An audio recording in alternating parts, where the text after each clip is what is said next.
Slashers, one of the most popular subgenres in horror, one with hundreds, if not thousands, of entries. While it was certainly on the downturn in the late 1980s, it still seemingly had a new title released every week. In 1989 alone, the slasher world saw the releases of A Nightmare on Elm Street 5, The Dream Child, Sleepaway Camp 3, Teenage Wasteland, Friday the 13th Part 8, Jason Takes Manhattan, Deadly Manor, I, Madman, and a whole bunch more. It was a year for slasher sequels with a few originals peppered in. Slashers were a big box office and direct-to-video draw in general, and studios were churning them out. The slashers were on the prowl, and people loved to watch them find new and creative ways to end people with as much violence as they can. Now, add Bruce Campbell, Ted Raimi, and Sam Raimi as the stars, and you get the marketing for the 1989 movie Intruder. Well, yeah, that was the marketing, but the three of them are barely in the film. Paramount promoted the film as starring the three of them for the original release and for the VHS release, going so far as to top list them on the artwork for the film, all the way to the DVD release. The only problem with this is that it was faulty marketing, exaggeration, a sort of bait and switch that's often seen in the film industry. Top bill your biggest names, even if they each just get a few minutes of screen time. The appeal to market the film as starring them is obvious, given their history and how popular the first two Evil Dead were at the time, and still are now. Also, oddly pushed as a star of the film and possibly the final girl is actually the first one to go. The idea makes some sense, as she was just seen in Heathers, but this is not a film starring her. This kind of marketing just feels off to this day, but they clearly did it to get eyes on the film. So, who does the film actually star? The film has Liz Kern, who had previously been in 16 Candles, Night of the Creeps, The Wraith, and The All-Nighter. She had a bit of a name, known as Elizabeth Cox at the time, so it would make sense to put her on the posters. Then there's Dan Hicks, credited as Danny Hicks, who had been in Evil Dead 2 and Maniac Cop before Intruder. Eugene Robert Glazer, who'd been in Charlie's Angels, T.J. Hooker, Falcon Crest, and more. David Burns, Billy Marty, and Burr Steers are prominent on the cast list. But Intruder was their first film, so not exactly bankable names at the time. Other cast members had experience as well, so it's not like they were lacking cast members they could top bill here. The director and one of the co-writers here is Scott Spiegel, a fake Shemp from both Evil Dead and Evil Dead 2. In other words, the reason for Sam Raimi, Ted Raimi, and Bruce Campbell to be involved at all here. Their bud was making a film, and as good friends, they all assisted. The man has decent credits that should have made him more of an appealing name here, and that should have gotten him more respect. He's got writing credits for 7 short films and 4 features before Intruder, including Evil Dead 2. Since Intruder, he's had a few writing jobs, but has mostly worked as a director. His directorial credits before Intruder include a whole lot of short films. Intruder was his directorial debut. Since then, he's directed 5 movies including From Dusk Till Dawn 2, Texas Blood Money, Hostel Part 3, and the upcoming Spring Break 83. Not exactly a large career since Intruder, and well, to be honest, not all good movies. His connection to Evil Dead is obvious though, and it's pretty easy to guess why Paramount decided to bank on his friends to sell this movie. Before we forget about them, the special effects here are pretty good and done as practical effects, as the film is a low-budget movie from the late 1980s. CGI was around, but very limited, with uses in some of the shots in a few of the Nightmare on Elm Street sequels and the owl in the opening of Labyrinth.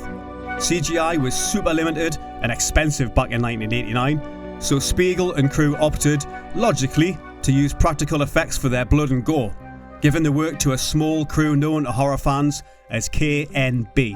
Okay, they were never small and have always been super talented. These guys have done just about everything in the genre, and their work showed great promise for any film that they were involved with. For the few in the audience that still need an introduction to these guys, they've done effects on everything from Day of the Dead and Evil Dead 2 before Intruder, to A Nightmare on Elm Street 5 and Halloween 5 that were released the same year as Intruder. Since then, they've been involved in so much, it's hard to pick just a few examples. But these include Army of Darkness, From Dusk Till Dawn, Wishmaster, and so much more to this day. Of course, for the original release, some of their blood and gore was cut down, 5 minutes of it to be precise. But do not despair, those minutes have been restored in the film since then. Now, just what exactly is this movie about? Well, it's a slasher, so it's easy to guess what the general idea is.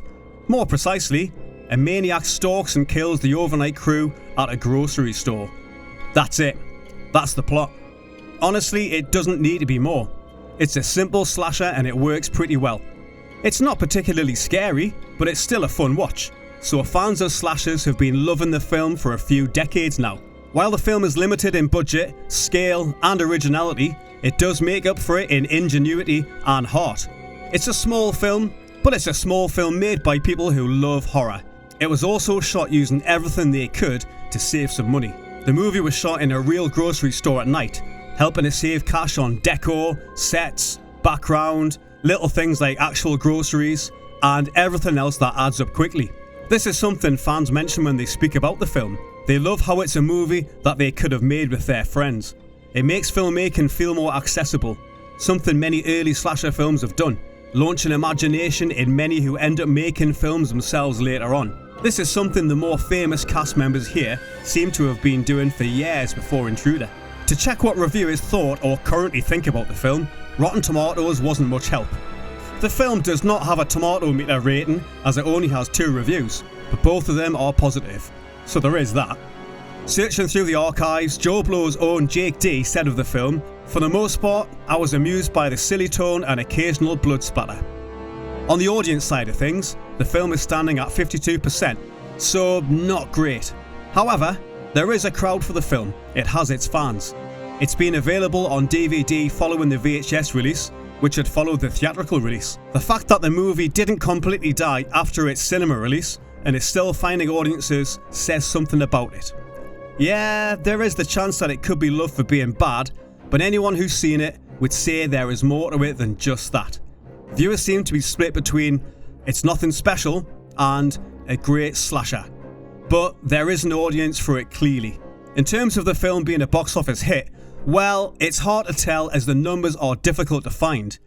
The movie's cost is easy to find online, which was a reported $130,000, so a very low budget film. It'd be easy to think it's a micro budget film, but that's more in the realm of $7,000 like El Mariachi. Here, the film was made on a shoestring budget, and with the help of friends willing to come in for most likely no pay or very little pay to help out their buddy. However, when was Intruder released? It was released in theatres on January 27th, 1989, but the box office reports for that day and weekend show no presence of the film at all, which leads us to believe that it didn't make much of a dent in theatres. Of course, it was coming out against films such as Rain Man, Beaches, Twins, Working Girl, and Paramount's other release at the time, The Naked Gun, from the Files of Police Squad. So it was not an easy box office to crack. Multiple box office websites show no numbers or even listings for the film at all. However, the movie did find its audience eventually. The VHS helped get it in the hands of Evil Dead fans and slasher fans. This was the early 90s after all, which was still huge for the home video aftermarket.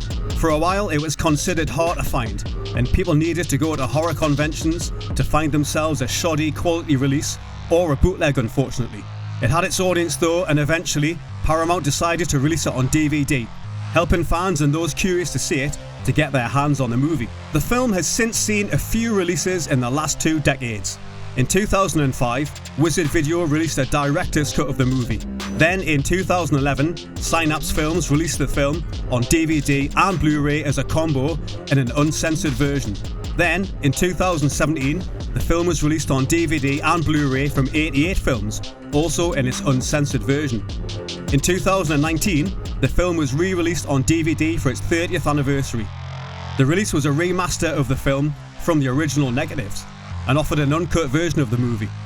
It was probably the best version this film has seen on the home video market.